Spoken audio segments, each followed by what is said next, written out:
నమస్కారం. అది 2009 ప్రజారాజ్యం పార్టీ దూసుకొచ్చింది. ఓ పక్క కాంగ్రెస్, ఓ పక్క వచ్చేసి టీడీపీ గట్టిగానే హోరాహోరీగా యుద్ధం అనుకున్నారు. ఈలోపు టీఆర్ఎస్ పార్టీ, కమ్యూనిస్ట్ పార్టీలు, ఈ టీడీపీ అన్ని కలగలిసి ఎన్నికలకు వెళ్ళాయి. ప్రజారాజ్యం పార్టీ సింగిల్గా వచ్చింది, కాంగ్రెస్ పార్టీ సింగిల్గా వచ్చింది, లోక్సత్తా సింగిల్గా వచ్చింది. దాంతో ప్రభుత్వ వ్యతిరేక ఓటు భయంకరంగా చీలిపోయింది. అనుకూలంగా ఉండే ఓట్లన్నీ కూడా అనుకూలంగా పడిపోయింది.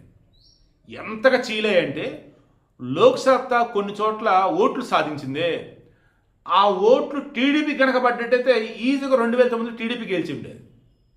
ఇక ప్రజారాజ్యం పార్టీ ఓట్లు చీల్చింది కదా, అబ్బో అది అసలు ఘోరం. అసలు 2009లో ఏదో ఓ రకంగా చిరంజీవి పుణ్యం అని చెప్పేసి వైఎస్ఆర్ గెలిచాడు అంతే. అప్పుడైతే ఈజీగా జనం అంతా కూడా చంద్రబాబు నాయుడు కోరుకున్నారు అప్పుడు.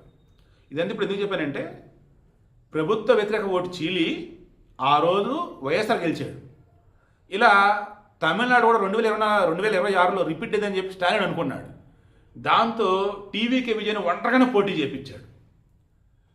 యాక్చువల్గా టీవీకే వెనక వచ్చేటి బీజేపీ ఉన్నారు అనుకుంటున్నారు. బీజేపీలో అడిగారు, రారా బాబు మా పార్టీలకు రానన్నాడు.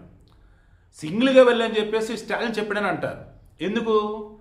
విజయ్ సింగిల్ కనుక వెళ్తే ప్రభుత్వ వ్యతిరేక ఓటు మొత్తం చీలిపోయింది, దెన్ స్టాలిన్ ఈజీగా గెలవచ్చు. బట్ మనకున్న సమాచారం మేరకు ప్రభుత్వ వ్యతిరేక ఓటు చీలిన మాట నిజమైనా అందులో మెజారిటీ వచ్చేసి ఎన్డీఏగా పడిందని మనకు తెలుస్తుంది. నేను ఎగ్జిట్ పోస్ట్ చెప్పట్లేదు, ఇంతకు ముందు ఉన్నదే చెప్తున్నా.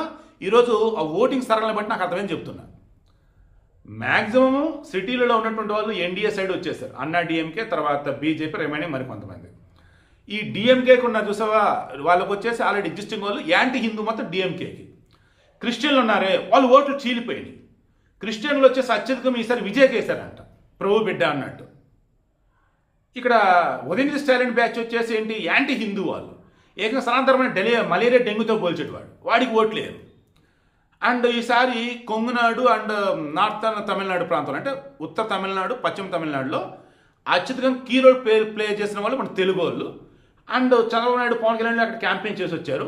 ఇలా మొత్తం చూస్తూ ఉన్నప్పుడు ఈసారి ఎన్డీఏ విజయ్ దుందుబి మోగించబోతోంది తమిళనాడు ఎన్నికలలో. అది కూడా ఈసారి తెలుగు వాళ్ళే అక్కడ కింగ్ మేకర్స్ కాబోతా ఉన్నారు.